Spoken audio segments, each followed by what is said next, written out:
Hi, fourth graders. I wanted to tell you in my own words, and being able to see me might help you understand a little bit better about reading response journals. Um, Something that's unique about reading response journals, and you'll probably be doing this more as you get older in older grades because it really makes you think more about what you're reading.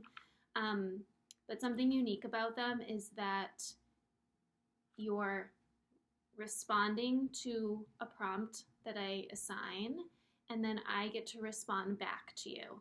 Um, so once you have your response for the day, I get to look onto your Google Doc in this situation. Sometimes it's in a notebook. If we were actually in school, I would be doing that. And then I get to write a little note that responds to what you had to say. So it helps me know about your thinking. It helps me hold you accountable that you're doing your work. And it also helps me learn more about your book. And sometimes people are reading books that I haven't even heard of. So I just want to show you, I'm pretending that this is my Google document.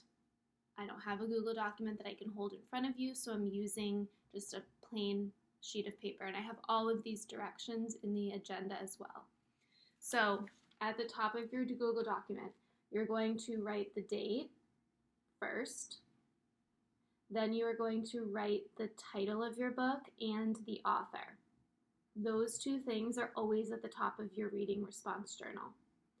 After you do those two things, then you're going to rewrite the prompt that you're choosing to respond to. There will always be more than one prompt because different prompts interest different people. And different people may be reading books where a certain prompt wouldn't really apply to them. So I want to give you options to choose from, and you are only choosing one.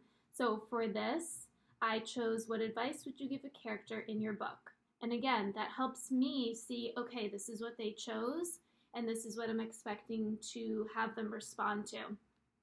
And then I just wrote my response. You don't need to, but that's where your writing would be. So if you notice, at the top, you have the date. Underneath, you might want to skip a line, write the title of your book, and write the author of your book. And then skip a line. I skipped a few. It doesn't really matter, however you want to format it. And I rewrote the prompt that I chose, and then in 7 sentences minimum, I'm going to respond.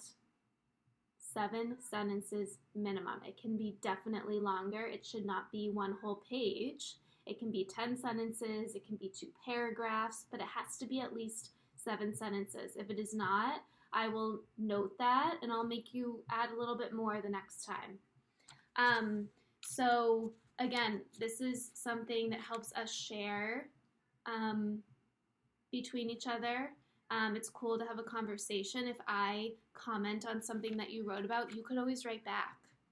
You've been seeing, we've been doing that on our historical reports. So we can have kind of a conversation on the side. It doesn't have to just be me commenting.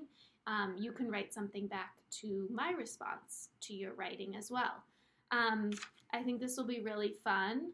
Also, I don't expect you to have a new book every time you write a reading response, because if you're reading a chapter book, which I would expect a 4th grader to be doing and all of you to be doing already, you're not going to finish that chapter book in 1 or 2 reading response times. You may if you're at the end of it, but you may have 4 reading responses or 5 on the same book, and that's okay.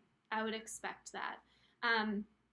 We're going to be doing reading responses probably 2 times a week moving forward, maybe 3, but I'm going to start with 2. If you have any other questions, read the agenda. I have everything written out on there.